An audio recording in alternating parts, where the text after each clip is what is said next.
Tapi sebelumnya kita mulai perkuliahan, terlebih dahulu, doa dipersilahkan.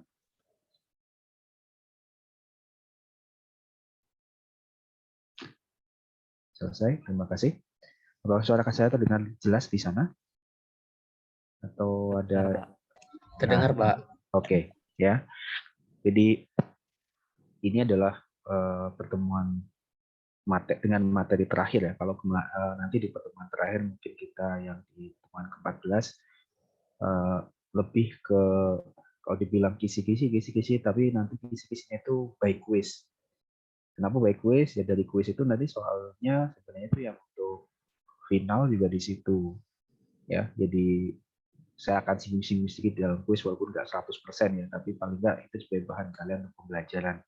Untuk soalnya sendiri nanti saya sampaikan di pertemuan terakhir materinya apa aja, kira-kira yang ditonjolkan apa aja, terus nanti cara menjawabnya seperti apa biar nilai kalian bagus ya. Jadi walaupun kita udah pernah singgung di sebelum meet yang kemarin pun juga saya singgung untuk soal-soal jebakan, saya sudah biasanya juga saya tekankan di pertemuan terakhir, hati-hati di sini, hati-hati di sini gitu. Cuma memang ada ya mungkin saya nggak tahu apa nggak fokus atau apa ya, tetap aja kena ya, tetap aja kena. Pada akhirnya membuat semuanya hampir satu kelas, dua kelas itu yang mengerjakan benar cuma hanya satu atau dua orang ya. Selain itu terjebak ya. Terjebaknya bukan masalah apa-apa karena saya sampaikan bahwa penilaian itu tidak melulu cuma ngali dan nambah ya, tapi juga menganalisa data mana wajar mana yang enggak. Nanti kita kelihatan di sini, kita lihat akan kenapa sampai itu diambil. Nanti kita lihat di dalam mata kuliah ini yang terakhir kenapa sampai itu kok datanya nggak dipakai misalnya gitu ya. Ya. Nah, masuk kuliah hari ini kita lihat ya terkait dengan penilaian limbah padat secara umum. Kan saya pernah sampaikan di pertemuan pertama, kedua, sering banget saya menyinggung bahwa kebanyakan di dalam melakukan penilaian terutama untuk barang milik negara ya di kami terutama di JKN ini penilaian yang sangat wajar ya, scrap itu. Karena ketika kita mengidentifikasi bahwa suatu barang atau suatu aset yang sudah bisa dimanfaatkan lagi, maka kita akan memandang dia sebagai suatu scrap ya. Suatu barang yang hanya dinilai dari material penyusunnya, bukan dari harga part per partnya atau fungsinya. Dia hanya material penyusunnya saja. Nah, di sini jadi kalau di pertemuan terakhir, kalau misalnya dari pertemuan pertama sampai kemarin ke-12 kita memandang barang itu masih dalam fungsinya, maka di pertemuan terakhir memandang semua barang itu tidak pada fungsi yang asalnya, yang tidak mungkin kita bisa manfaatkan. Maka di sana nanti di sini nggak mungkin kita akan menggunakan metode pendapatan untuk limbah padat, ya. Pasti hanya biaya maupun data pasar atas materialnya, ya. Dan secara umum kalau kita kemarin bicara masalah kondisi barang bekas ya, itu kita mengerucut kedua kondisi di mana barang itu masih dapat digunakan sebagai pada fungsi asalnya, yang kedua itu yang memang tidak bisa digunakan pada fungsi asalnya dan digunakan sebagai scrap ya, limbah padat tadi. Jadi mau motor, mau mobil itu kalau kita lihat di masuk kategori 2, maka kita bukan nilai motornya atau mobilnya, tapi misalnya berat besinya misalnya, ya, atau mungkin komponen logam yang lain yang melekat pada mobil atau motor. Jadi mobil motornya tidak lagi berpengaruh. Yang pengaruh apa? Ya kiloannya, berapa kilo besinya di sana. Ya, jadi fokusnya ke sana. Karena kita tidak lagi melihat dia fungsinya ya. Mungkin sama aja kalau alat pemotong, alat cetak, komputer atau apapun itu. Kalau komputer pasti besinya lebih sedikit ya, banyakkan plastik atau komponen lain. Tapi ketika motor, mungkin alat berat, itu masih ada komponen motornya yang cukup tinggi dan mungkin punya nilai ekonomis. Di sana kita masuk sebagai penilaian untuk kategori limbah padat. Nah ini DJKN kalau tadi aturannya masih di PRL 9 juga sudah saya upload kalau nggak salah. Sekarang dibentuk aturan baru, tapi masih belum ya. PMK-nya sudah jadi, tapi untuk yang revisionnya belum untuk pengaturan penilaian limbah padat. Jadi kita masih pakai yang lama. secara secara umum di sini kalau kita lihat perbedaan antara limbah padat dan barang bekas yang kita kemarin kebanyakan nilai adalah barang bekas. Karena kita menilai misalnya mesin terpasang segala macam itu sebenarnya adalah barang bekas sebenarnya. Ya karena tidak dalam dijual atau kita nilai tidak dalam kondisi yang baru, yang brand new in box misalnya. Tidak seperti itu. Ya rata-rata sudah dipakai yang kita lakukan penilaian, sudah menghasilkan penghasilan, ya, artinya sudah berproduksi. Nah, di sini kalau kita lihat limbah scrap ini ada beberapa mungkin karakteristik. Yang pertama, barangnya sudah tidak utuh. Ya kalaupun mobil ya udah mungkin tinggal apanya aja, sasisnya saja, ban sudah nggak ada, mesinnya sudah kanibalan atau apapun ya. Terus barang yang tidak berfungsi dengan bentukan asal. Ya mobil ini mungkin kalau misalnya kita dipandang mobil masih bisa kok Pak difungsikan gitu misalnya ya. Ini mesinnya masih bisa nanti kita rekondisi, ada di engine swap segala macam. Tapi nanti kenapa kita bilang bahwa ini ada limbah padat ya karena untuk memperbaikinya itu mungkin lebih mahal daripada membeli baru. Makanya nilainya itu nanti bukan nilai pas barang itu seolah-olah kayak ya modifikasi baru ya, beli mesin baru segala macam. Untuk barangnya sendiri mungkin tidak, ya kita kalau mau jual itu ya kiloan saja. Mungkin nanti kenapa dipertahankan karena tadi sudah fungsinya sudah berubah. Berubah dari mana? Yang dulunya alat transportasi sekarang jadi collectible item. Ya, apakah dipakai di jalanan bisa? Kemungkinan besar mungkin tidak bisa. Kecuali nanti kita mendapat izin khusus dan sebagainya ya. Terus 3 memerlukan perbaikan besar. Nah, memerlukan penggantian bagian utama. Tadi ya mobil mesin berarti dia mesinnya udah rusak ya, perlu engine swap ya. Jadi itu kondisi di mana ini bisa kita kategorikan sebagai scrap. Ya. Tapi nggak semuanya nanti kita kategorikan sebagai scrap ya, karena kita lihat marketnya. Sekali lagi penilai itu harus pintar melihat marketnya seperti apa. Ya kalau dia memang walaupun sudah tidak berfungsi tapi punya nilai di sana dan ada marketnya di sana, ada pasarnya di sana, pasar untuk ya tadi collectible item dan sebagainya, maka kita nggak bisa menilai itu sebagai scrap nanti. Ya, jadi ini subjektif banget dari penilai untuk bagaimana mencari data tadi. Ya, sebagai contoh misalnya yang kemarin saya pernah sampaikan, ya, fungsi pipa minyak, mungkin secara fungsi awalnya nggak bisa.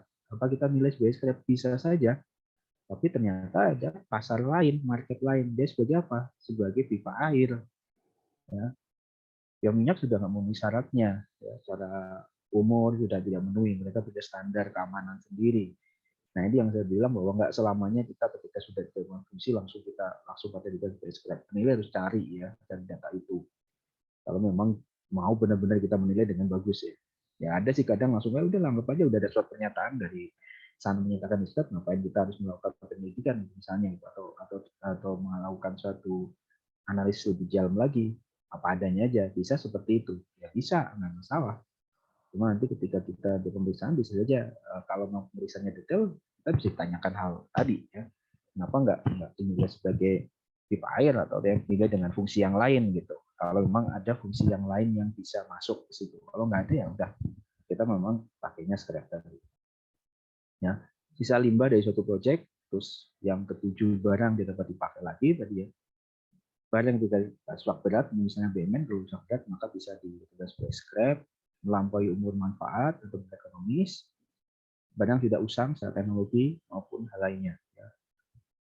Mungkin kalau bayangan saya, kalau yang sudah usang teknologi ataupun yang lainnya, HP-HP mungkin Nokia ya, Nokia misalnya, atau BlackBerry misalnya, itu kan mungkin sekarang sudah jaringannya pun udah nggak ada ya. Jadi mungkin masih baru, kita lihat apakah dia scrap apa enggak. Kalau memang pasarnya ada yang jual sebagai koleksi ya mungkin bisa pakai itu. Kalau enggak mungkin kita jual sebagai sebagai scrap ya. Mungkin jualnya sebagai bulk yang kemudian gabung sama yang lain udah kayak barang rongsok gitu seperti itu. Nah batasannya bahwa tidak ekonomis lagi diperbaiki ya. Kalau yang satunya lagi barang bekas kalau diperbaikan dia nambah nilai barangnya ya. Terus nilainya nilai wajar terserap pasar ada bagian-bagian materialnya ya, materialnya. Kalau yang lain yang peruntukannya sama, artinya fungsinya masih jalan. Selanjutnya, contoh-contoh untuk scrap misalnya ada pipa besi, cair liquid yang mengalami kebocoran, tidak bisa apa mungkin secara umum dia udah rapuh, ya ada retak-retak, sebagaimana. Gitu. Terus pasar dari barang dengan kondisinya adalah sisa material dari barang tadi. Ini sebagai contoh tadi, sebagai contoh bahwa misalnya biobis ini kita tidak hubungan market yang lain. Jadi misalnya minyak, kalau ke minyak ke air itu marketnya bukan scrap, tapi marketnya dia shifting ya, berbeda gitu. Dia pindah marketnya, yang awalnya menjadi pipa minyak perminyakan menjadi pipa air, di mana tekanannya mungkin nggak setinggi kalau yang di industri perminyakan misalnya. Terus gasket ya, deadstock. Deadstock itu misalnya untuk yang inventory yang sudah lewat waktu. Biasanya kayak gini model-model ini karet ya. Biasanya karet itu punya masa tertentu. Walaupun nggak dipakai, kalau dia lewat misalnya 5 tahun dan mesti dipakai lagi karena kelunturannya udah beda. Ya, deadstock kita bilangnya. Ya. Monitor komputer misalnya, terus apalagi kapal dari baja, nah, udah rusak, bahkan mungkin sudah tenggelam, ya bisa seperti itu. Ya, tenggelam, kita karena dia punya nilai ekonomis, ya kita masih harus menjualnya. Terus untuk yang penjualan tadi, ini adalah semua acuan untuk teman-teman di Direktorat Jenderal Keuangan Negara untuk melakukan pemilihan limbah padat. Ya, nah pernyataan apakah suatu barang itu scrap apa enggak, sebenarnya datang dari dua sisi. Pertama, dari pihak yang memang berwenang untuk menyatakan bahwa itu scrap. Yang kedua, dari penilainya itu sendiri. Ya, sebagai contoh tadi konteksnya bahwa yang pipa minyak misalnya ternyata dinyatakan oleh si user atau K3S atau kontraktor minyaknya itu menyatakan ini scrap, ini nggak bisa dipakai oleh industri kami. Ya, dinyatakan dalam surat permohonannya bahwa ini kami tolong dihapuskan untuk tujuan penghapusan. Ya. Ini jual sebagai scrap. Nah, oke, dia yang menyatakan, tapi penilai punya pendapat lain, ini nggak bisa jadi scrap nih. Kita bisa, karena di sana ada penilaiannya yang bisa menentukan dia scrap apa enggak. Ya, kalau dia punya pasar, kenapa bisa jual sebagai scrap? Gitu. Nah, satu sisi, walaupun nanti sana nggak menyatakan sebagai scrap, kita pun penilai bisa menyatakan itu sebagai scrap. Jadi sebagai data awal saja dari pihak pemohonannya, tadi ya. Pemohon atau mungkin yang berwenang yang menyatakan bahwa itu ini sudah tidak berfungsi layak, secara layak. Kalau misalnya mobil gimana? Mungkin dari kelayakan, dari surat kelayakan dari mana? Dari Samsat atau dari kepolisian yang menyatakan bahwa mobilnya tidak bisa berfungsi lagi, itu mungkin bisa dipakai misalnya. Nah, itu bisa menyatakan atau bisa men-trigger bahwa ini sebagai scrap ya. Jadi yang berwenang itu bisa macam-macam ya. Siapa yang berwenang? Misalnya kalau mesin, ada nggak yang memang berwenang untuk menilai bahwa mesin tidak bisa dipakai lagi atau tidak layak pakai? Jika bangunan misalnya, ya, bangunan bisa juga seperti itu. Nah, ini contoh aja ya. Ini Cipta Karya menyatakan bangunan ini tidak layak, harus dirobohkan. Maka dia tidak dijual sebagai bangunan, tapi dijual sebagai scrap, dinilai puingnya, besi-besinya, dinilai itu nanti pada akhirnya. Nah, limbah padat pemisahannya ada dua di sini. Di dalam Perdijen itu adalah yang satu logam, yang satunya lagi non logam. Ya, dipisahkan menjadi dua. Kita lihat lagi. Di sini pertama yang logam. Yang logam pertama biasanya itu C. C itu ada kelas-kelasnya, kelas A, kelas B, kelas C, kelas D. Ya. Kita survei ke pengepul, ya pengepul besi biasanya atau barang bekas, dia akan membuat satu kategorisasi modelnya seperti ini ambil. Jadi kelas A itu apa? Dia ada minimal bebannya 6 mm, ya. Terus kalau kelas B 3 sampai setengah senti, ya 3 mm sampai dengan setengah senti. Kelas C ya 2 sampai 3 gitu. Terus ada kelas D, masing-masing punya nilai yang berbeda per kilonya. Ya, per kilonya beda nilainya. Kalau kelas A sekilonya berapa, kelas B sekilonya berapa, itu ada. Ada juga ya sifatnya non besi, ada aluminium, ada tembaga, ada kuningan, ada timah. Sementara memang tidak ada penggolongan di sisi ini ya. Tembaga, aluminium itu tidak ada penggolongan. Ya. Kalau besi itu ada karena itu nanti juga menentukan kayak misalnya karat segala macam biasanya. Jadi fungsinya itu ketahuan ya. Misalnya kita minta pembandingnya itu dari teman-teman di pool. Supaya bisa nilai berapa sih gitu ya. Terus yang kedua adalah yang non logam, misalnya karet. karet juga ini ya, industrinya agak-agak ini ya, agak tricky sebenarnya karena banyak sekali kalau yang gasket atau apapun tuh penyambung klep itu secara ini sebenarnya tidak punya nilai sama sekali, ditawarin dijual juga enggak. Ini biasanya kalau yang masih laku biasanya kayak ban ya, itu masih laku ya. Karena mereka bisa vulkanisir, ya. Itu masih ada pasar ya. Terus tapi kalau yang karet-karet gasket sambungan klep itu biasanya nilainya sangat rendah sekali. Ya, bahkan kita biasanya penyusutannya sampai 99,99%, tapi cuma nilai ya ada nilai tapi kecil banget lah untuk tujuan penghapusan saja gitu. Hampir tidak bernilai. Terus plastik biasanya cukup punya nilai, plastik walaupun rendah tapi cukup punya nilai. Ya, di sana ada jenis-jenis plastiknya. Nah, kita bisa nanya-nanya modelnya ini apa, terus kita tawarkan nanya-nanya ke tadi tempat pengepul barang bekas biasanya untuk model ini harganya berapa, dan harganya naik turun ya, baik untuk mau besi maupun apa naik turun harganya. Ada kain memang jarang sini kita nilai. Tas pernah ya, karena dia punya nilai bisa daur ulang ya, memang kebutuhannya masih bisa. Terus ada lagi kayu, jarang juga sebenarnya sih ya, kayu itu jarang, dan logam lain misalnya kaca dan sebagainya. Jadi sangat jarang ya kayu dan logam lain, sangat jarang. Hanya plastik karet yang selama ini masih plastik karet kertas lah yang selama ini masih punya nilai. Nah, biasanya kalau scrap itu kalau kita kemarin ada terkait dengan kita fokus ke mana, ke fungsinya, ke kondisi segala macam, saya fokus utama ketika model ini adalah tonase, ya, tonase dari objek. Bahkan kalau misalnya bisa diminta tonase objeknya itu berapa ton besinya, kira-kira tembaganya berapa dan sebagainya, ya. Jadi tonase dari objek penilaiannya berapa. Baru deskripsi, ya tujuannya nanti untuk narasi, ya. Fungsinya seperti apa, kondisinya memang benar-benar nggak berfungsi atau seperti apa, kondisinya juga memang sudah rusak berat atau enggak, speknya, ya, speknya tadi mungkin dari apa namanya, secara umum dia terbuat dari apa dan sebagainya. Terus misalnya kalau dia mesin dia listriknya butuh berapa, ya, misalnya kayak gitu ya. Terus kapasitas produksinya termasuk spek seperti biasa, tapi sebenarnya nggak terlalu mempengaruhi nilai, hanya kebutuhannya nanti untuk narasi. Ya. Nilai itu paling butuh adalah paling utama yang A ini ya. Yang paling utama dibutuhkan ketika penilaian scrap itu ini ya, tonasenya yang paling dibutuhkan. Ya, kalau diharapkan ini udah ada pada waktu permohonan. Biasanya kalau nggak pun ya kita lakukan pengukuran. Cuma memang biasanya agak susah. Misalnya gini, Anda data penilaian untuk kapal tenggelam, gimana cara ngitungnya? Maka nanti sebenarnya kita bisa melihat di speknya ini. Misalnya kemarin data kapal tenggelam dia beratnya berapa, ya, tonasinya. Ya. Jadi kita lihat di spek biasanya. Nanti perkiraan dari spek, terus kita mungkin bikin kayak kita cara dengan teman-teman yang memohonkan bahwa di speknya kira-kira sudah benar atau belum. Jadi kita tentukan kira-kira tonasinya berapa. Gitu ya.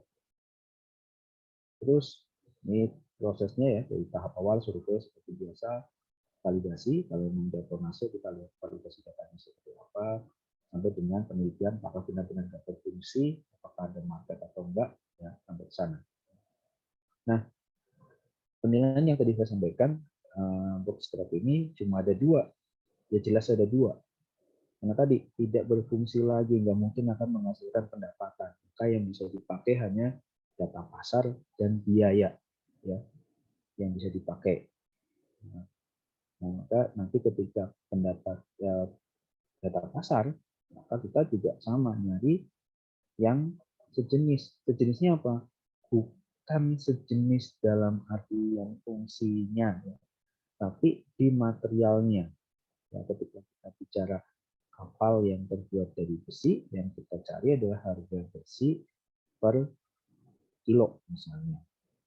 Dan juga biaya-biaya juga yang terkait di sana itu sebagai satu komponen.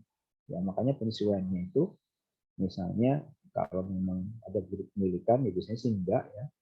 Keberadaan objek penilaian, misalnya nanti dia itu di dalam laut atau apa, itu nanti berpengaruh terhadap biaya-biayanya. Transaksinya, nilelang atau apa, kualitas objek penilaiannya, jadi besi kualitas berapa, misalnya sudah terpotong atau belum, rapi atau belum, misalnya itu. Biaya transportasi, kalau memang dari kita melakukan survei di beberapa tempat yang menerima penjualan barang bekas ini, mereka menyatakan, oh saya harga sekian itu kalau barangnya saya terima di sini. Tapi pada waktu penilaian, ya kita juga mempertimbangkan biaya transportasi. Terus biaya bongkar pasang, nah, misalnya saya menerimanya dalam bentuk yang sudah terpecah atau sudah tercacah misalnya. Kalau masih bongkahan, saya nggak mau, maka kita akan menerbitkan biaya bongkar pasang atau las pecacahan. Sama kondisi penyimpanan di sana seperti apa. Kalau kondisi penyimpanan yang terbuka, biasanya nilainya lebih rendah. Karena biasanya kalau logam ada karat dan sebagainya. Karat juga ada kotoran-kotoran, tingkat ketasannya juga pasti turun kalau di lokasi penyimpanannya nggak bagus. Jadi itu menjadi pertimbangan. Nah, satunya lagi pendekatan biaya, maka dia penentuan NRC seperti biasa ya. NRC dikurangi dengan penyusutan, cuma angka penyusutannya sangat tinggi. Kalau kemarin kita bicara penyusutan paling cuma di angka di bawah 50%, ini mungkin mendekati 100%. Ya, mendekati 100%. Jadi NRC-nya seperti apa? Nah, ada beberapa pendekatan di sini nanti terkait NRC. Ya, NRC adalah harga perolehan ya, di kali 1 plus I koefisien harga pangkat N.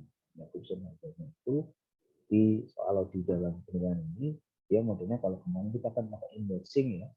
Kalau di sini dia bukan mode indexing, tapi menggunakan rata-rata dari kenaikan tiap tahun. Rata-ratanya juga bukan pakai rata-rata tinggal yang secara umum, tapi namanya di sini ada domain ya. Jadi geometric mean. Di mana ini rumusnya nanti ada di belakang. Nah, penciptaan fisik ini besarannya bisa sampai 85 sampai 99%. Setelah itu fisik nanti ada fungsi juga, fungsi sekian sampai dengan 65%. Jadi penyusunannya sangat tinggi. Nah, dari 85 sampai 99 rata-rata untuk fisik. Rata dipakainya ini standarnya di peraturan BPN. Nah, ini terus untuk penghitungan produksi baru, kalau konteks kayak gini, nilai wajar untuk penilaian, dikurangi dengan tadi ada fisik di sini, dikurangi lagi dengan konsultan fungsinya. Ya, jadi setelah fisik juga ada fungsi. Ini ada tabelnya sendiri, pakai berapa persen. Di sini jadi kalinya dikurangi 85 sampai 99%, dikurangi lagi 50 sampai 80% untuk kondisi kelas A, kelas B, untuk non ferro ada 55 sampai 80 sampai dengan ini non logam 65 sampai 85. Itu kan nanti survei kalau kayak gini model. Ditentukan titik mana. Kalau pakai titik maksimal ya nggak masalah kalau memang kondisinya sangat-sangat jelek. Nah, sebagai contoh ini misalnya hitungan scrap ada pasar di sini, terus ada asumsi material lainnya di motor, misalnya ada 10% dari tonase motornya, terus transportasi dari lokal ke pengepul, ke lapangan dari sekian 2-3%, biaya potong sekian, tonasenya 10, kondisi penyimpanan, kualitas besi adalah grade D plus sampai C dan D misalnya. Ya. Nah, penghitungannya, nah kita tadi sampaikan di sini. Ya. Misalnya ini penjual satu, dia berani beli seharga 2.000, syaratnya misalnya dia dari pengepul akhir mengambil di tempat penjual. Ya, artinya barangnya itu harga di tempat si penjual di situ. Terus tempat penyimpanannya di sana dia tertutup, grade-nya C, itu dan rapi. Jadi kita lihat kemarin, oh ini loh yang saya jual ini. Terus yang jual mengambil di tempat penjual, artinya nanti di sini tidak diperhitungkan ongkos angkutnya. Ya. Di sini juga sama. Ini contoh penawaran, ini semuanya penawaran. Nah, ketika melakukan penyesuaian di sini untuk all transaksi, karena ini penawaran semua tidak ada koreksi. Jenis transaksi dianggap untuk lelang itu lebih rendah 5% karena jualnya jual lelang bukan wajar ya. Untuk bentuk, nah tadi dia minta potongan rapi, berarti ada ongkos potong yang ongkos potongnya dan perapian itu 5%, dianggapnya jadi minus. Utuh dan rapi yang ini kondisinya, jadi dia nggak perlu dipotong, maka mungkin hanya merapikan aja 1% di sini. Kualitasnya tadi jarak antara kalau dia grade C, ternyata kita grade D, ya kondisinya jelek ya. Di sini sampai dengan 10%, kualitasnya 10%. Terus ada lokasi penyimpannya sama tempat tertutup. Di sini tempat terbuka dianggap mengurangi nilai sampai dengan 5%. Jadi ini survei sebenarnya kita hanya sampaikan. Transportasi ya, di sini pengumpul akhir mengambil tempat penjual, pengumpul akhir mengambil tempat penjual, diambil di tempat penyimpanan. Di tempat penyimpanan dia ngambil yang sendiri. Jadi kita lakukan penyesuaian. Kalau ini harus di tempat penjualnya, ya. Penjualnya artinya tempatnya dia, ya tempatnya dia. Tapi kita harus nyari dari tempat penyimpanan kita ke tempatnya dia transportnya berapa. Ya. Transportnya berapa, dapat 2%, 2%, 3%. Terus kenapa? Karena ini tempatnya beda, ini dari di Samarinda. Jadi kita persentasenya sekian. Ya, kita segitu per kilonya.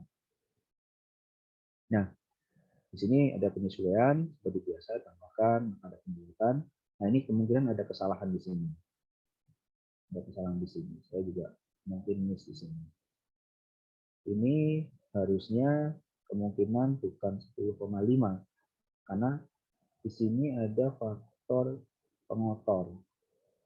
Ya, pengotornya 10% dari tonase. Ya. Jadi kalau misalnya mau fix beneran, harusnya pengotor ini dari mana? Ya. Jadi ini dikurangi dulu 10%. Ya. Mungkin ada kesalahan di sini. Harusnya ini bukan 10,5, 10,5 dikurangi 10% kali 10,5. Ya. Jadi dia cuma 9,45 harusnya di sini. Ya. Dikalikan dengan 7, sekian, maka dapat harga sekian. Ya. Itu untuk yang contoh perhitungannya. Ya, simpel sebenarnya, nggak ribet kalau pemilihan ini. Terus pada yang kedua 5 barat logam berdasarkan pasar, ini sifatnya karet, ya. Harga lapangan 5% per kilogram. Ini dia potong karet 50%, untuk yang potongnya tonasenya 2%. Nah, ini nggak ada pengotor.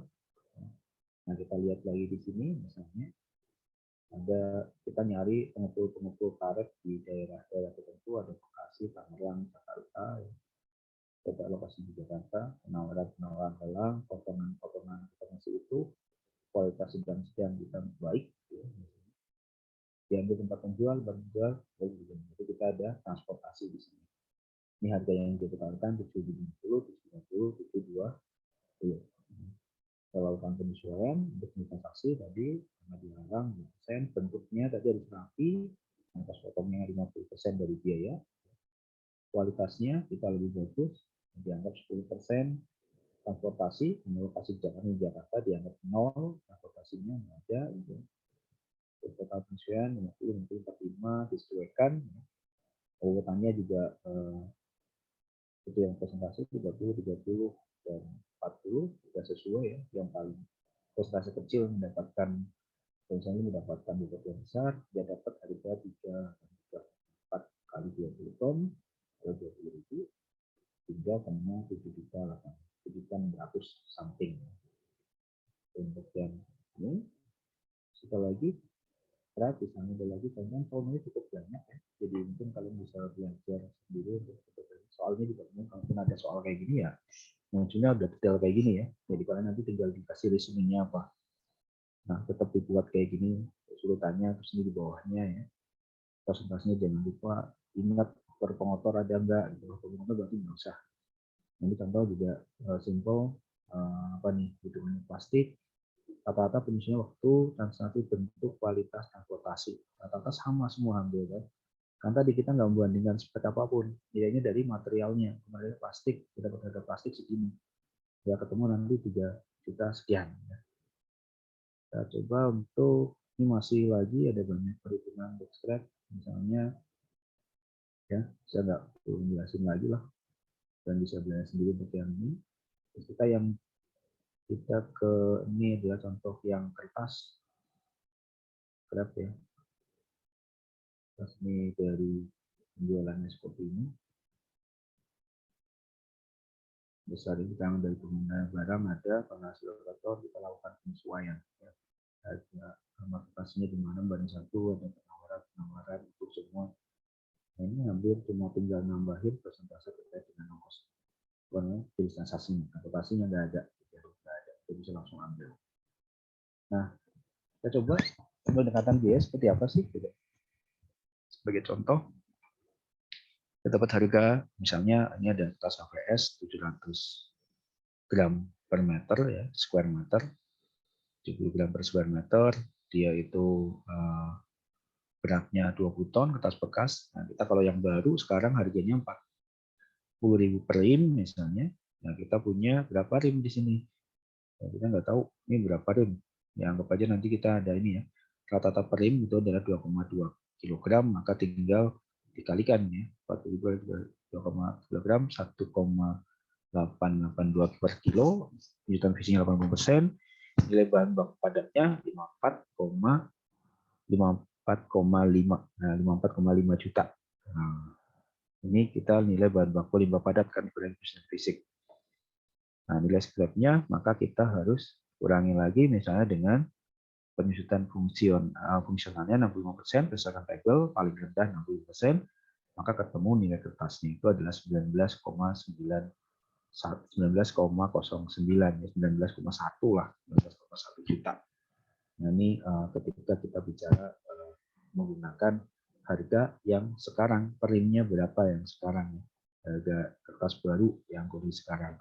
Nah, ketika kita tidak menemukan yang baru di sekarang, sebagai contoh, ada piramida tabing misalnya, kita pembelian di tahun 97, kita nilai tahun 2008, 2001, apa nggak lupa kalau salah, 2011 kalau nggak salah. Nah, kita mau nilai, maka kita pakai rumusnya untuk yang sesuai dengan peraturan menggunakan geomin. Geomin itu rumusnya adalah X1 kali X2 kali X3 akar pangkat N.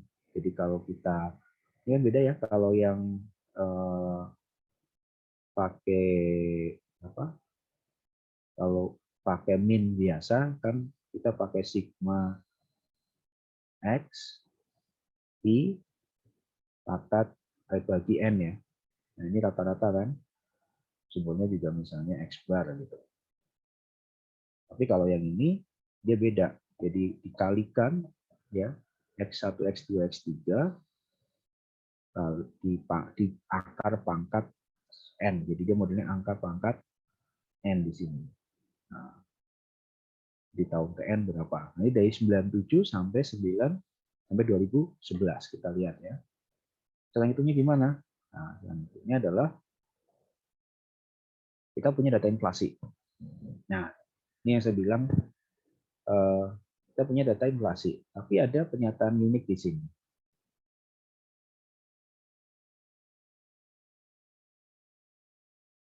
Ya. Data 98 dan 99 tidak bisa dipakai. Ya. Kenapa? Coba lihat nilainya. Maka dianggap sebagai outlier. Ya, sebagai outlier.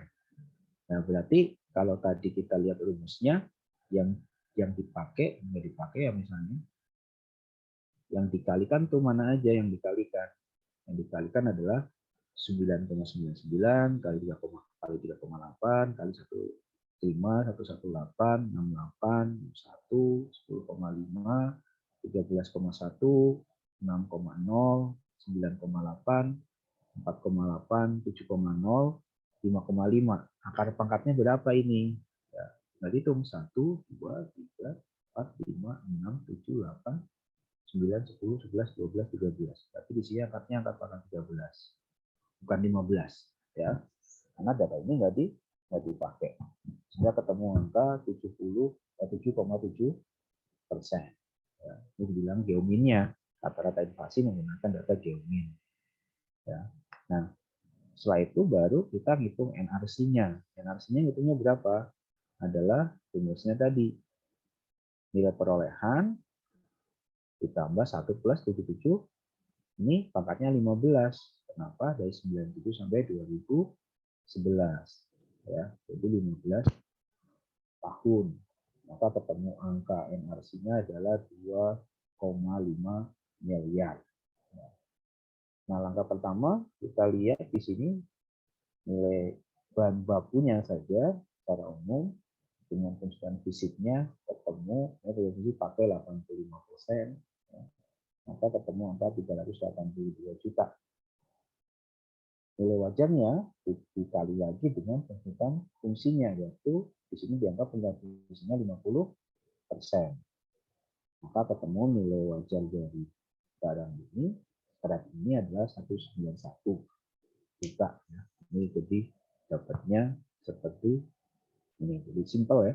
Jadi yang dipakai ini pedomannya menggunakan kalau yang aturan dicekan menggunakan dua cara. Yang pertama misalnya menggunakan nilai aset sekarang, dan yang kedua menggunakan biaya. Yang untuk biaya ya, jadi ada dua cara. Yang satu menggunakan nilai aset sekarang yang akan jadi contohnya dalam kertas. Terus yang ini karena memang sifatnya mungkin susah nyari data pembanding yang sekarang, dia menggunakan nilai perolehan tapi menggunakan geomin. Geominnya adalah tadi ada nilai yang nggak wajar nggak dipakai. Ya. Jadi memang sebagai penilai kita yang menentukan nanti, jadi nggak given ya, nggak given nilai inflasi aku pakai semua, nggak seperti itu. Jadi prosesnya harus kita analisis. Ini namanya data cleansing. Ya. Karena kan ini data outlier ini. Ini outlier ini. Ya, 98 masa-masa krisis. Maka dia nggak diperhitungkan dalam penghitungan inflasi. Oke, mungkin kalau materi sampai sini, kalau ada pertanyaan silahkan dari adik-adik. Jadi sebenarnya sederhana sebenarnya untuk yang scrap ini. San, kalau ada pertanyaan untuk materi kita selesai. Ya, silakan. Tadi mengenai penilaian yang scrap untuk kapal tenggelam misalkan ya Pak, tadi kan perlu ditanyakan kayak tonasenya dari kapal itu berapa. Berarti untuk menilai kapal yang tenggelam tersebut itu menilainya dengan cara mengawang atau mengira-ngira saja gitu ya Pak? Karena tidak bisa lihat fisiknya gitu Pak. Ya, makanya tadi ada dua cara sebenarnya untuk menghitung kapal tenggelam, menghitung nilai kapal tenggelam. Yang pertama dari dokumen mereka. Nyatakan misal mereka bisa menimbang atas kapal tadi ya, persentase berapa kira-kira tonasenya. Data itu yang kita pakai. Atau dari spek kapal. Spek kapal itu kan kita punya data kayak deadweight, tonase dan sebagainya ya, atas besi tadi. Nah, itu bisa dipakai data spesifikasinya. Jadi kalau kita melihat di sini Mbak, di atas kita perlu data spek itu kalau misalnya nanti in case kita nggak menemukan data dari informasinya.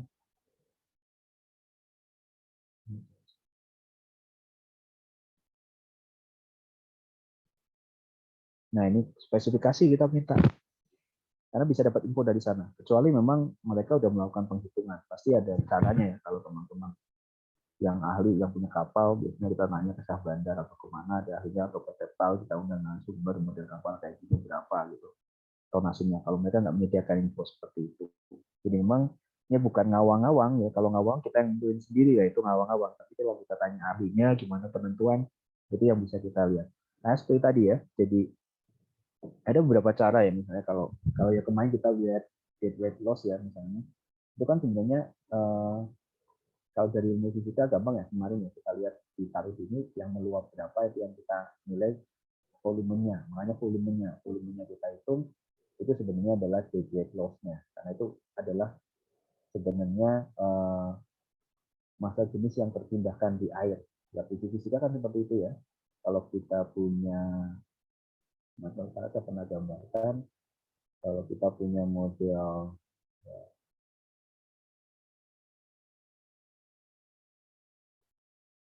Terus ada kotak misalnya, ada kotak seperti ini. Saya di sini aja yang berapa ya. Terus ini air lah, air warna merah ya. Kita kiri misalnya ada air, di kotak merahnya ada air ya. Terus kita masukin barang ya. Kita masukin barang misalnya ini ya. Kamera yang barang di sini ya. Terus airnya misalnya naik.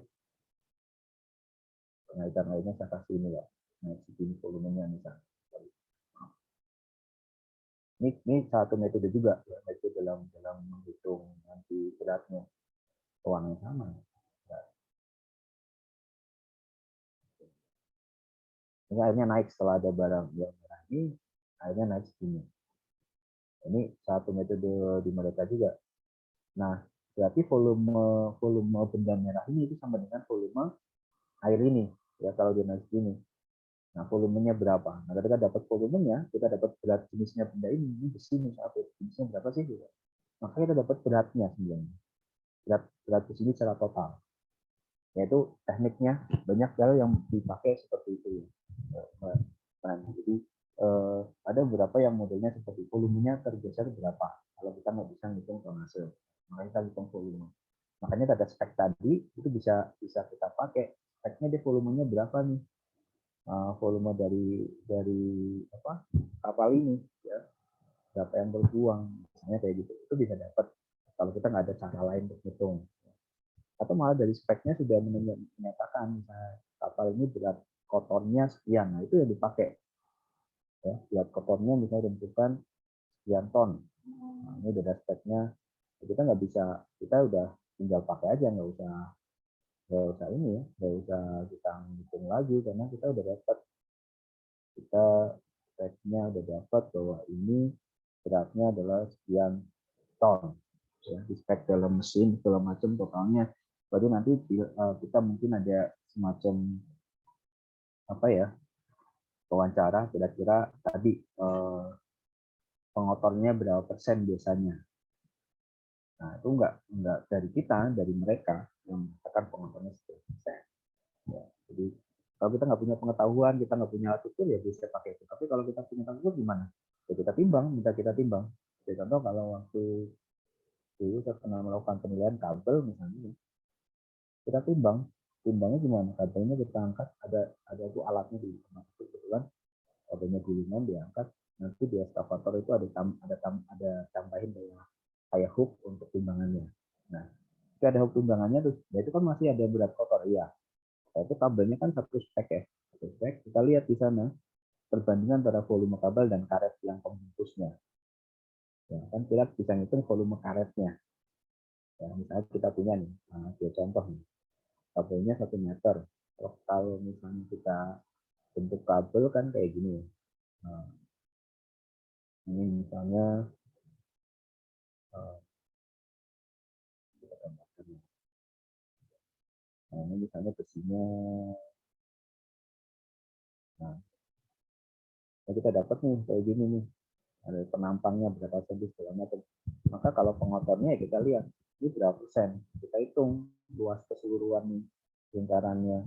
Ya, terus kita hitung juga luas ini. Ya.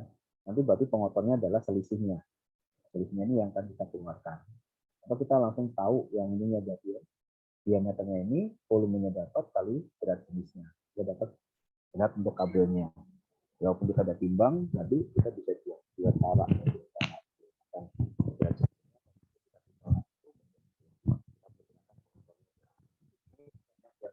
Yang kita bisa pakai untuk memvalidasi,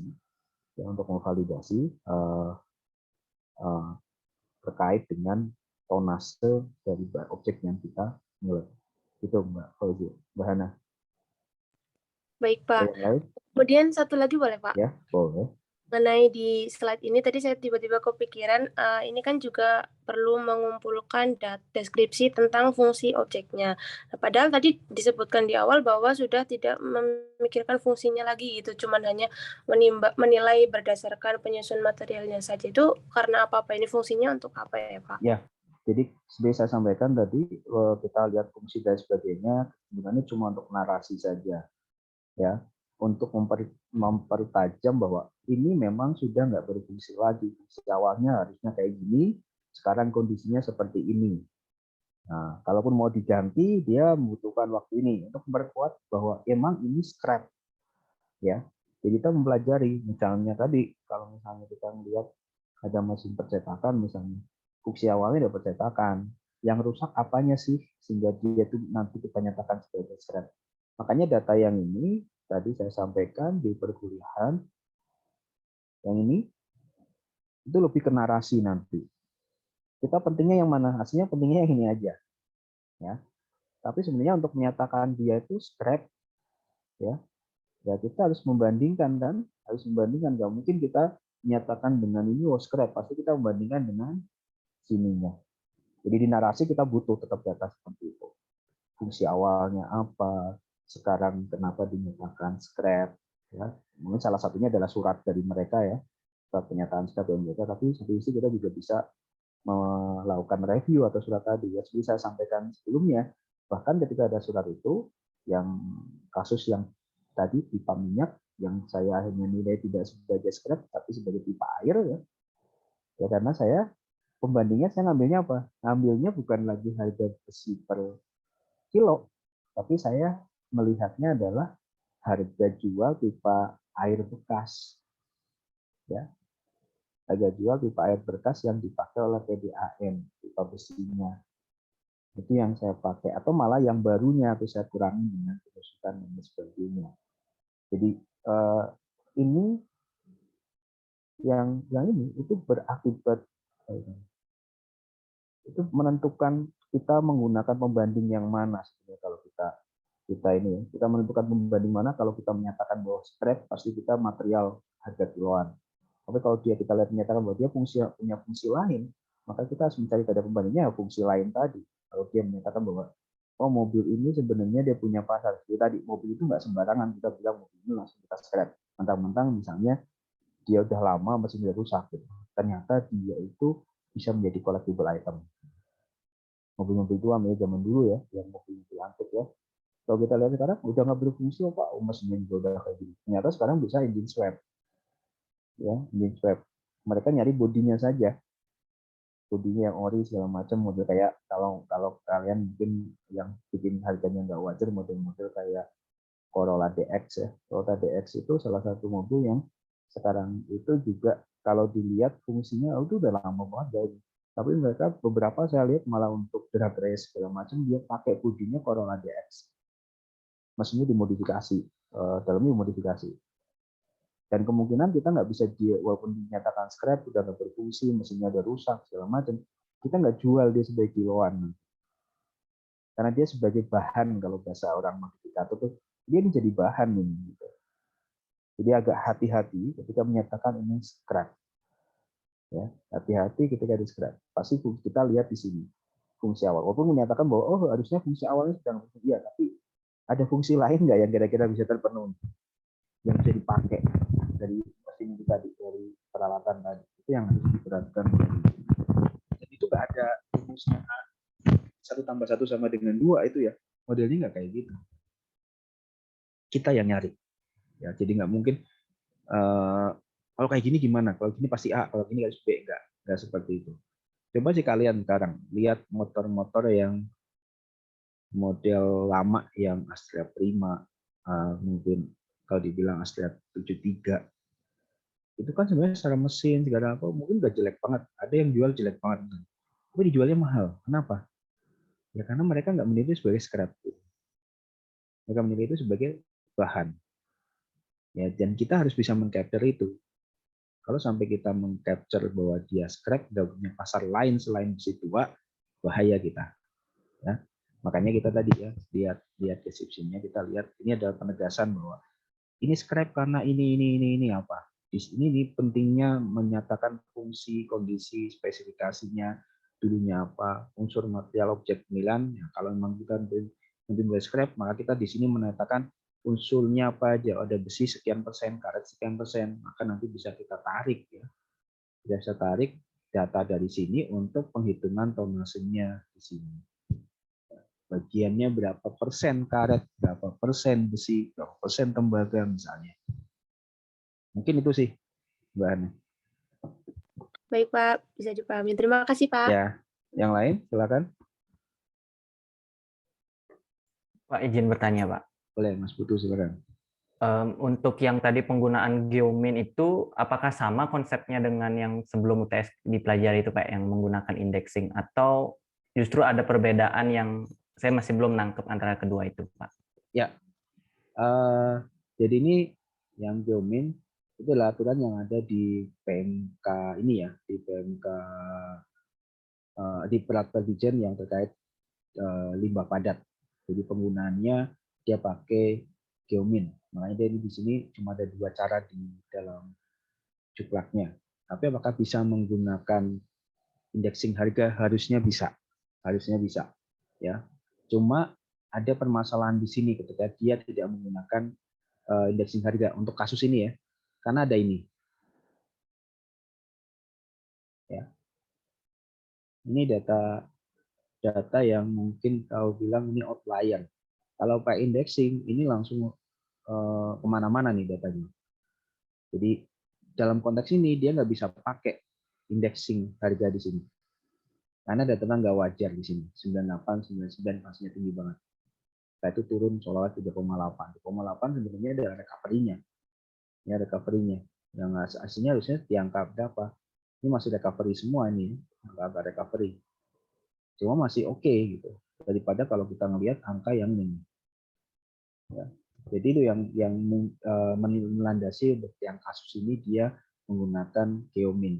Sebenarnya kalau indexing harga bisa juga enggak, kalau kita kalkulasi terus kita kalikan menjadi ini ya. Ini kan sebenarnya anual, seolah-olah inflasinya rata setiap tahun 7,7%. Kalau indexing gimana? Indexing kan di mana angka-angka ini kita kalikan di tahun yang berbeda ya. Jadi kalau ini seolah-olah itu penghitungan apa? Kalau rumus ini apa sebenarnya? Kalau kalian sadar ini rumus apa nih? Bukan yang ininya. Nah, sorry. Ini rumus apa coba? Ingat nggak nih rumus apa? Future value. Oke, future value ya, Pak. Iya. Ya, kalau present value kan tinggal dibagi kan, benar kan? Ini future value, ditarik nilai yang lama ke yang sekarang. Ya.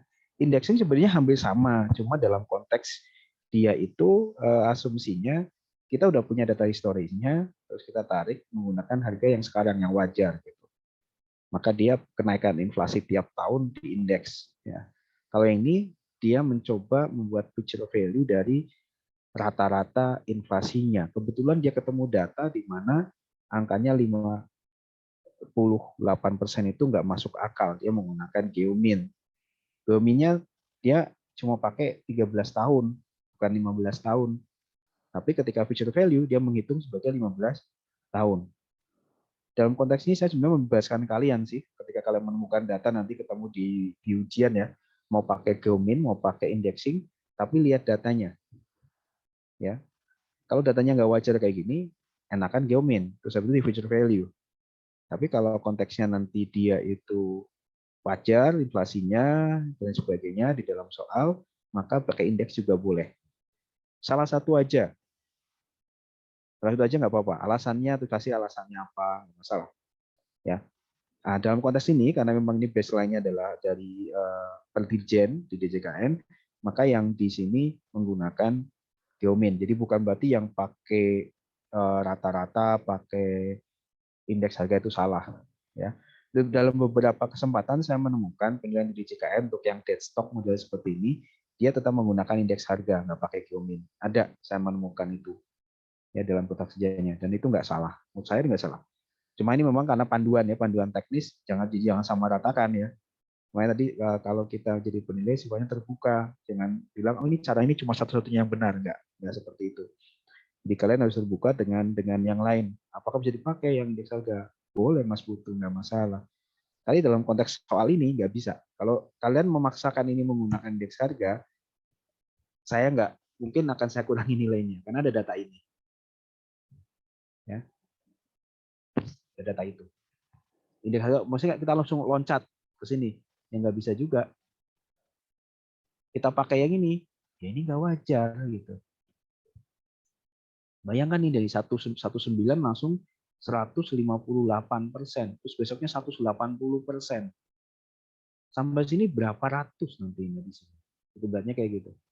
Ya, jadi coba kalian misalnya sekali utak-utik menggunakan Qmin sama indeks, sama ini ya berarti future value, satunya lagi indeks harga. Kita coba lihat ya, perbedaan nilainya berapa. Coba kalau soal-soal yang kemarin yang pernah ini kita pakai Qmin, ya.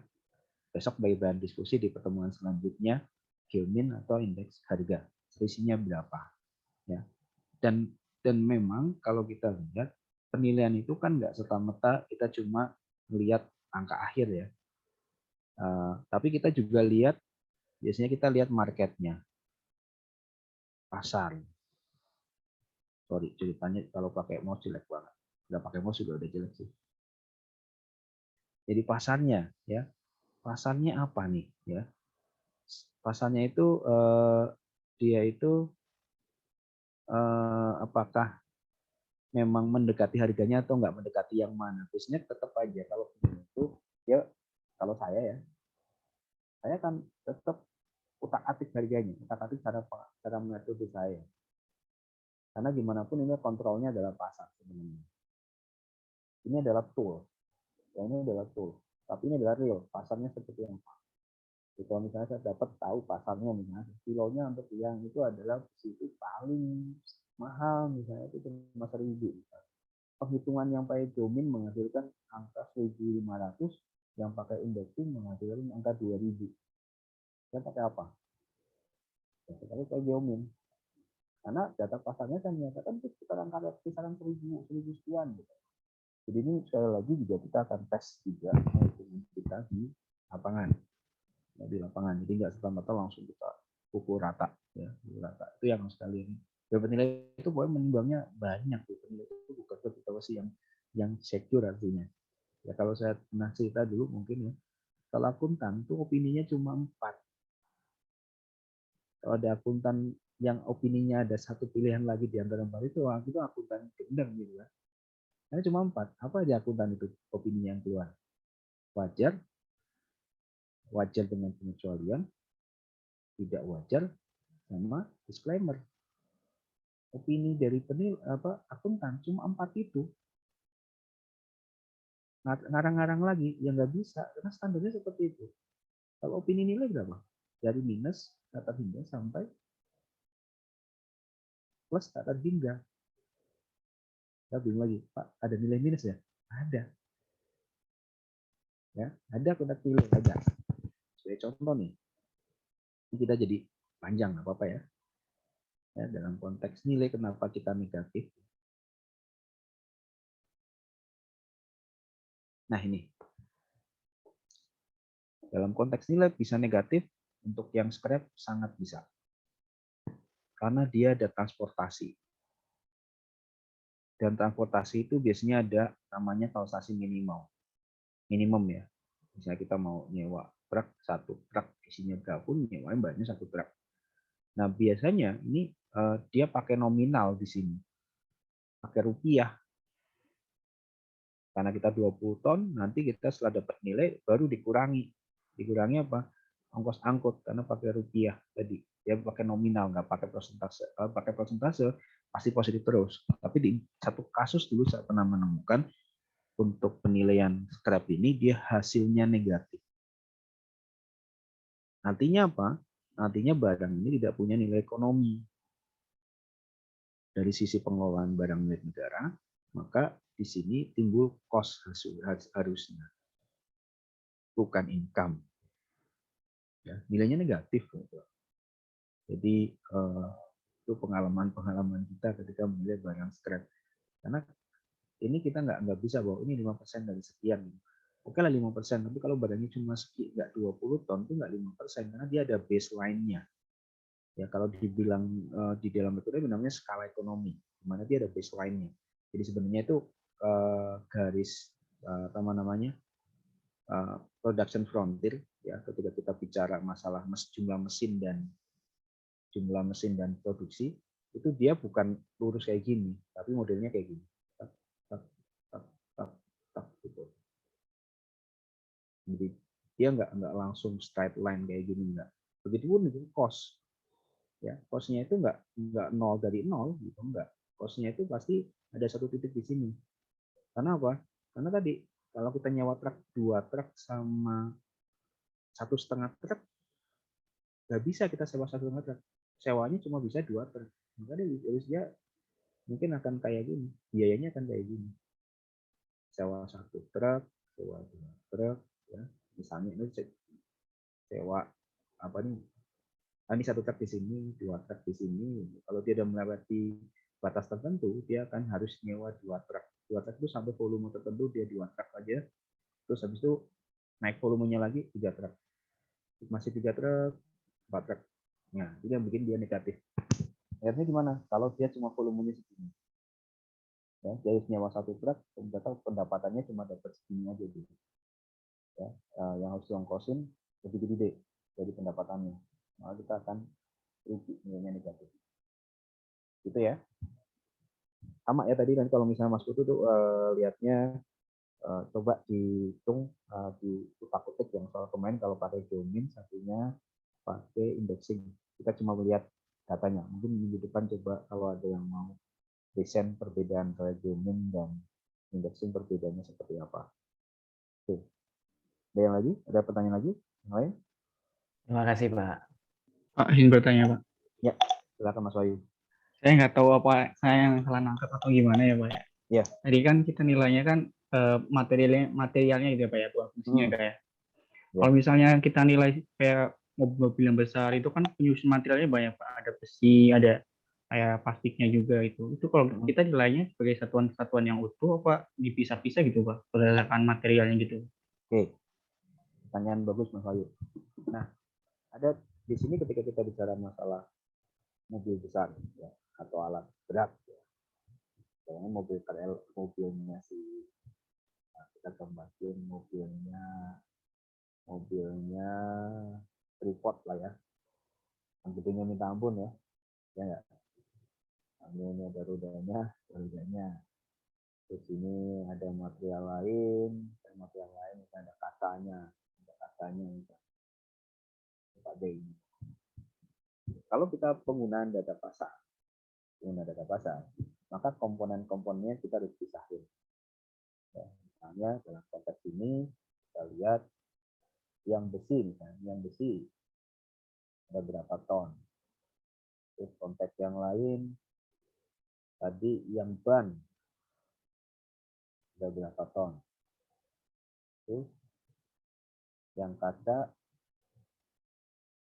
ada berapa ton. Ya. Dalam konteks pendekatan data pasar,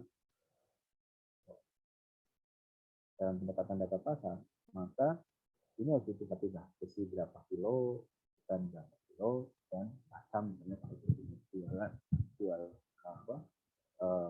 pasar berapa kilo. Ya, ini konteks ketika data pasar. Kalau biaya gimana?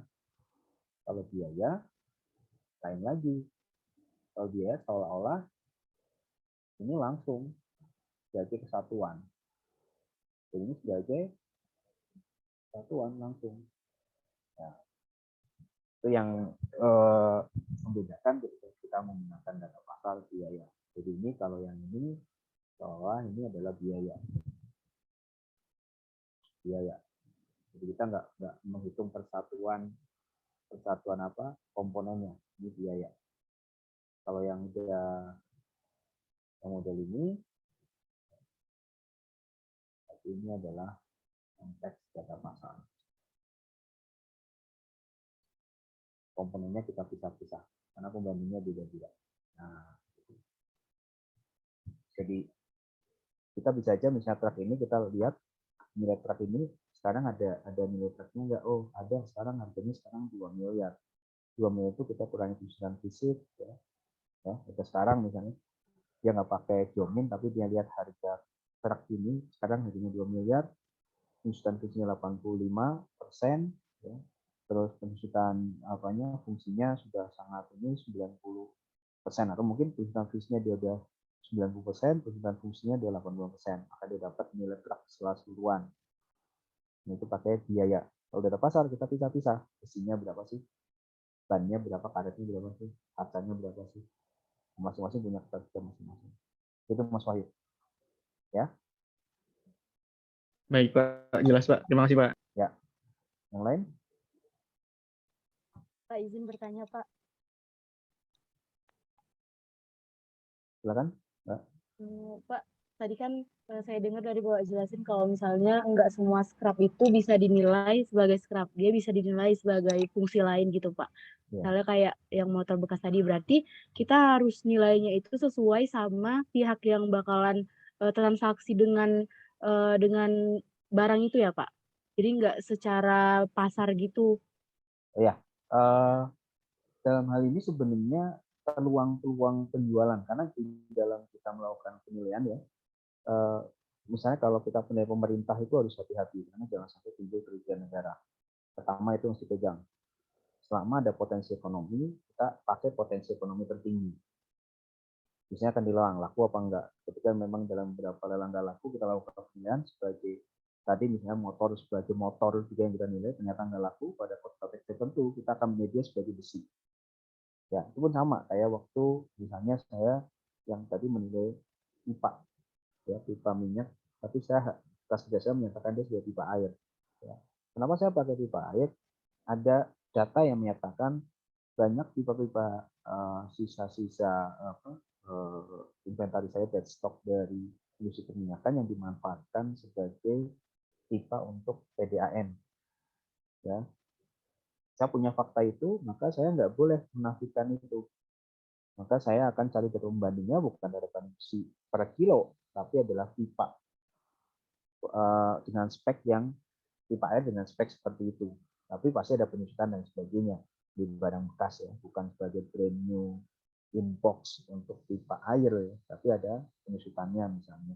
Jadi saya akan dapat nanti harga pipa itu berani dengan penyusutan, dapatlah nilai, tapi bukan sebagai scrap ya. Jadi memang agak-agak kalau dibilang apa ya, ada ngeri-ngerinya ya, ada ngeri-ngerinya karena kita penilai pemerintah itu diharapkan memberikan keuntungan yang besar di sisi pemerintah. Ketika ada manfaat ekonomi yang lebih besar, kita pakai itu. Makanya harus hati-hati dalam penentuan scrap. Ya. Kita ada tadi kalau saya sampaikan ada narasi yang menyatakan kenapa barang ini memang cocok scrap, kenapa barang ini memang nggak cocok scrap. Dan itu akan diuji itu, dia akan diuji pernyataan kita bahwa itu menyatakan scrap dan enggak. Ya, kalau mau lempeng aja sih santai aja, ya udah. Wong dia udah ada surat pernyataan sih. Tapi kalau misalnya aku ditanya sebagai penilai, ya bilang aja itu ada pernyataan dari mereka, tanggung jawab mereka dong. Kalau kita mau seperti itu, boleh ya boleh aja. Ya banyak sih resikonya ya. Itu bukan berarti hal yang salah.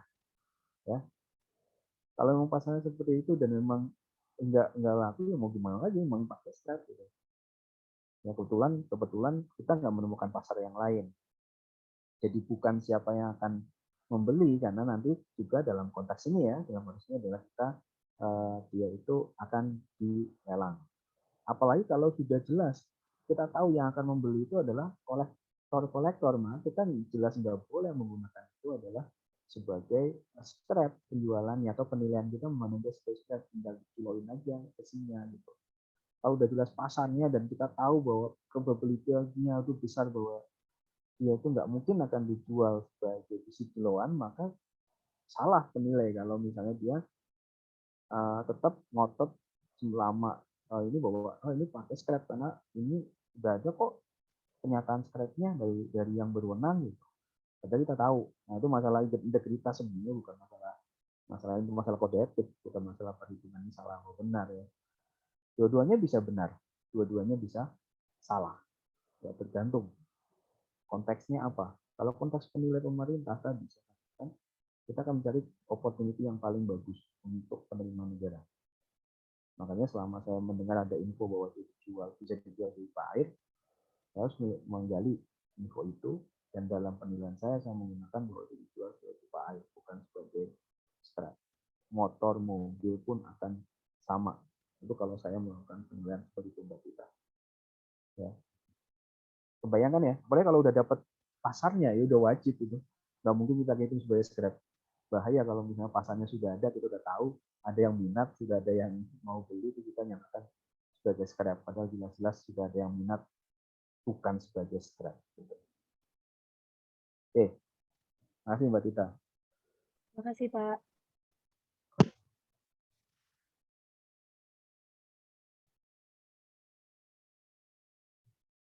Oke, kalau nggak ada, nanti di pertemuan ke-14 kita ada kuis terakhir, mungkin kuisnya akan banyak ya, akan banyak dan kita akan coba membahas cara menjawab soal kira-kira bagus, ya, nilai di atas 80, karena jawabnya seperti apa sih? Tadi kalau misalnya saya cuma puas dengan 75 ya nggak masalah. Daripada saya nerangin malah salah, kan malah juga ngurangin ya. Jadi udah nerangin malah jadi salah gitu, menerangkannya salah ya. Tetap aja jadi take the risk ya. Jadi bisa aja malah jadi lebih rendah, bisa kalau neranginnya salah karena menyatakan Anda nggak paham. Ya, itu wah berarti ini nggak paham konsepnya. Jadi kalau cuma jawab sebagian, saya gambling kan, ini paham apa enggak gitu ya. Sudah saya nulis sekian. Jadi kalau jelas-jelas nerangin tapi malah salah, berarti Anda adalah itu konteks Anda nggak paham. Ya, saya jadi tahu Anda nggak paham, bukannya lebih rendah daripada cuma bagian. Nah, di situ pembelajarannya malah gitu. Kalau saya mau belajar textbook aja ya amannya saya juga textbook, tapi bisa nerangin. Ya. Jadi kalau misalnya nggak paham dengan konsepnya, saya nerangin nggak apa, karena saya menginginkan nilai tambah. Ya. Oke, sampai di sini saya absen dulu yang belum absen di dalam portal. Ada Mas Agung hadir. Hadir, Pak. Oke, Mas Agung hadir. Ada Mas Harold. Mas Harold hadir. Kita lewati Mbak Gita. Hadir, Pak. Oke, Mbak Tita tadi mana ya? Hadir ya. Hadir, Dita, Pak. Mas Willis. Hadir, Pak. Oke, Mas Harold ada yang tahu? Tadi ada nggak? Hadir, Pak. Oke, Mas Harold. Berarti semuanya hadir. Ya, nanti di pertemuan terakhir ya. Silahkan kalau ada pertanyaan terus ada contoh soal yang perlu saya klarifikasi, limit gimana ya, standarnya gimana, kalau ada soal yang perlu praktekkan ya, pokoknya waktu nanti pertemuan ke-14 waktunya itu kalian ya. Waktunya kalian bukan saya ya, karena di situ saya sudah ada materi lagi kalau secara ini ya, tinggal kita diskusi aja terkait dengan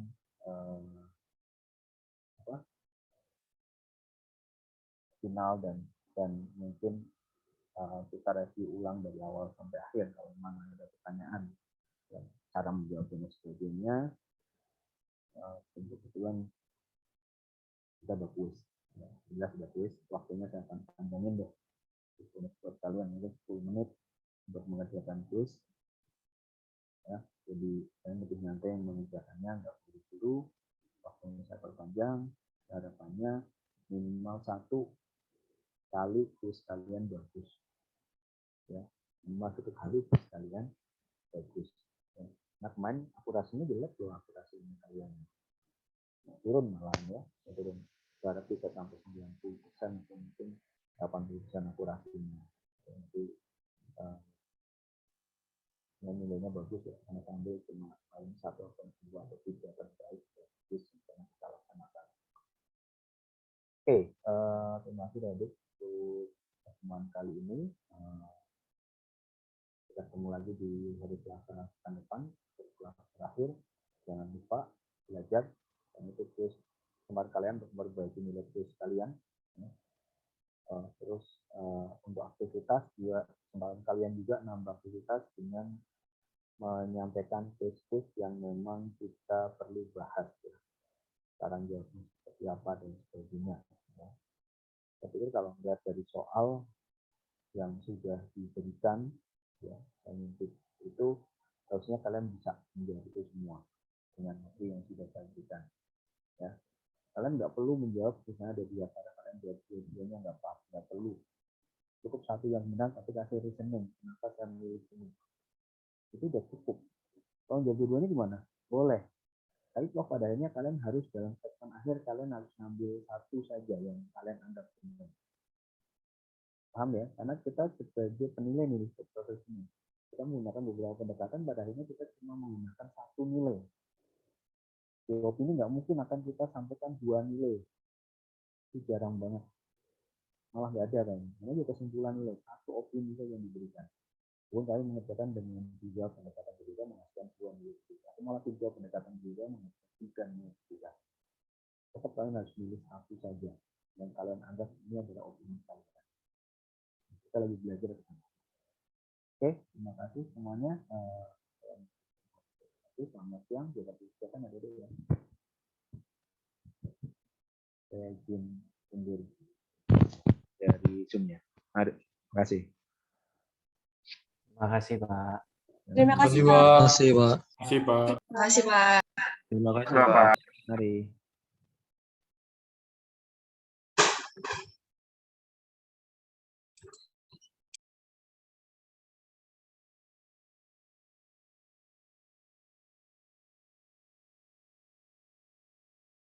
Itu nggak puisi kan?